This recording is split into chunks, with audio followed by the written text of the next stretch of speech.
Hi friends, അപ്പോൾ ഈ കാണുന്ന കോൺക്രീറ്റ് ഒക്കെ പൊളിക്കുന്ന എന്തിനാ വെച്ച് കഴിഞ്ഞാൽ നേരത്തെ ഞാൻ വീഡിയോ ഇട്ടുണ്ടായിരുന്നു. ഇവിടെ പ്ലംബിങ്ങിൽ കുറച്ച് പ്രശ്നങ്ങളുണ്ട്.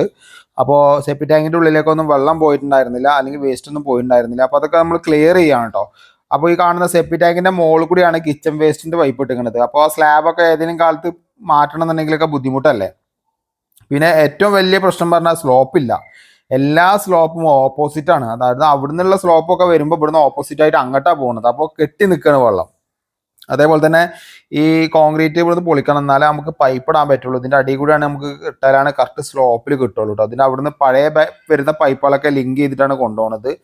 അപ്പോൾ രണ്ടിനും നമ്മൾ 3 ഇഞ്ച് പൈപ്പാണ് ഇട്ടിരിക്കുന്നത്. അതായത് വേസ്റ്റിനും അതേപോലെ കിച്ചൺ വേസ്റ്റിനും അതേപോലെ തന്നെ കുളിക്കുന്നതിനും 3 ഇഞ്ച് പൈപ്പാണ് 6 kg ഇട്ടിരിക്കുന്നത് കേട്ടോ.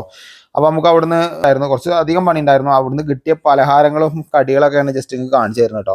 എന്തായാലും കസ്റ്റമർ ഓരോ സമയങ്ങളിൽ ഓരോരോ വ്യത്യസ്തമായ പലഹാരങ്ങളാണ് നമുക്ക് തരുന്നത്. അപ്പോൾ അങ്ങനെയൊക്കെ ചായയൊക്കെ കുടിച്ച് എല്ലാം കഴിഞ്ഞു. അപ്പോൾ അത് കഴിഞ്ഞ ശേഷം നമ്മൾ ഈ ഇതിനൊക്കെ കോൺക്രീറ്റ് ചെയ്യുന്നുണ്ട്. അപ്പോൾ എന്താണെന്ന് വെച്ച് കഴിഞ്ഞാൽ ഈ കോൺക്രീറ്റ് ചെയ്ത് കഴിഞ്ഞാലേ നമ്മൾ ഈ സ്ലോപ്പൊന്നും ഒരു വ്യത്യാസം വരില്ല. കാലാകാലം അത് അങ്ങനെ നിൽക്കും. മറ്റേത് പറഞ്ഞു കഴിഞ്ഞാൽ മണ്ണിൻ്റെ മേലെ കൂടി ഇട്ട മണ്ണൊക്കെ ആണെങ്കിൽ മണ്ണിൻ്റെ മേലെ കൂടി ഇട്ട് കഴിഞ്ഞാൽ അങ്ങോട്ടും ഇങ്ങോട്ടും ബാലൻസ് ചെയ്യും. അപ്പോൾ അത് കഴിഞ്ഞാൽ സ്ലോപ്പ് വ്യത്യാസം വരും കേട്ടോ. അപ്പോൾ ഇങ്ങനെയാണെങ്കിൽ കൂടുതൽ ഉണ്ടെങ്കിൽ ഇതേപോലെ കോൺക്രീറ്റ് ചെയ്തിട്ട് നിൽക്കുക നല്ലത്. ഈ കോൺക്രീറ്റ് ചെയ്യാൻ നമ്മളെ സഹായിച്ചിരിക്കുന്നത് അണ്ണന്മാരാണ് കേട്ടോ. അണ്ണന്മാർ നമ്മൾ പറഞ്ഞ പോലെ കൂടെ നിന്നുകൊണ്ടാണ് നമുക്ക് ഈ കോൺക്രീറ്റ് ഒക്കെ ചെയ്യാൻ പറ്റിയത്. അപ്പോൾ ഞങ്ങൾ 2 പേരാണ് ഈ വർക്ക് എടുത്തുന്നത് കേട്ടോ. അപ്പോൾ അതേപോലെ തന്നെ വർക്ക് എടുത്ത് ചെയ്യുന്നത്. അതേപോലെ തന്നെ ഇതിൽ വയ്യൊക്കെ ഇട്ടിട്ടാണ് സെറ്റ് ചെയ്തിരിക്കുന്നത്. അപ്പോൾ അവിടെ നിന്നൊരു എയർ പൈപ്പ്, ഇത് ഔട്ട്ഡോർ വരുന്ന സ്ഥലത്താണ്, കുറച്ച് വിട്ടിട്ടാണ് ഈ ഏരിയ വരുന്നത്. അപ്പോൾ അവിടെ എയർ പൈപ്പ് കൊടുത്തിട്ടുണ്ട് കേട്ടോ. അപ്പോൾ ഈ കാണുന്ന പൈപ്പ് കട്ട് ചെയ്യുന്നത് 3 ഇഞ്ചിന് നമ്മൾ ശരിക്കും പറഞ്ഞാൽ റൈസർ ചാമ്പർ വരുന്നില്ല. അപ്പോൾ നമ്മൾ ചാമ്പർ ഉണ്ടാക്കുകയാണ് കേട്ടോ. 3 ഇഞ്ചിൻ്റെ റൈസർ കട്ട് ചെയ്തിട്ട് നല്ല രീതിയിൽ കോൺക്രീറ്റ് ചെയ്തിട്ടാണ് സെറ്റ് ചെയ്യുന്നത് കേട്ടോ. ഒരിക്കലും പൊളിയില്ല. നല്ല രീതിയിൽ കോൺക്രീറ്റ് ചെയ്തിട്ട് വാട്ടർ ലെവലൊക്കെ കറക്റ്റാക്കി വെച്ചിട്ടാണ് ഇത് സെറ്റ് ചെയ്ത് വെച്ചിരിക്കുന്നത് കേട്ടോ. ഈ കോൺക്രീറ്റ് ചെയ്തതിന് ശേഷം നമ്മളിതിനെ ടാങ്ക് കൊളക്കുന്ന ബിറ്റ് വെച്ചിട്ട് 2.5 ഇഞ്ച് പൈപ്പാണ് ഇട്ടിരിക്കുന്നത്. ആ 2.5 ഇഞ്ച് പൈപ്പ് കംപ്ലീറ്റ് ആയിട്ട് ഹോൾ അടിച്ചിട്ട് കൊടുത്തു കേട്ടോ. അതായത് വേസ്റ്റ് ബാത്റൂമിൽ നിന്ന് വരുന്ന വെള്ളം പോകണമല്ലോ.